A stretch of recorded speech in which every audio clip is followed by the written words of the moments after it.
వికారాబాద్ జిల్లా లగచర్లలో కలెక్టర్పై జరిగిన దాడిని తెలంగాణ సమాజం అంతా ఖండిస్తుందని ప్రభుత్వ విప్ ఆది శ్రీనివాస్ అన్నారు. ఈ ఘటనపై జాతీయ ఎస్టీ కమిషన్ ఫిర్యాదు చేస్తానని వెళ్లిన మాజీ మంత్రి కేటీఆర్ ఆనాడు నేరళ్లలో దళితుల మీద జరిగిన దాడిపై ఎస్సీ కమిషన్కు ఎందుకు నివేదిక ఇవ్వలేదని ప్రశ్నించారు. బీజేపీ బీఆర్ఎస్ ఒకటే అని చెప్పడానికి ఇదే నిదర్శనం అని ఆయన అన్నారు. లగచర్ల దాడిని కేటీఆర్ రాజకీయం చేస్తున్నారని ఆది శ్రీనివాస్ ఆరోపించారు.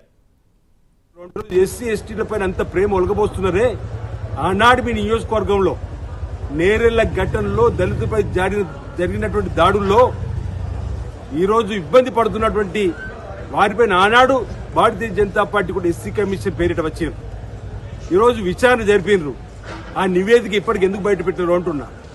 అంటే బీజేపీ బీఆర్ఎస్ ఒకటే అని చెప్పడానికి నిదర్శనంగా చెప్తున్నాను.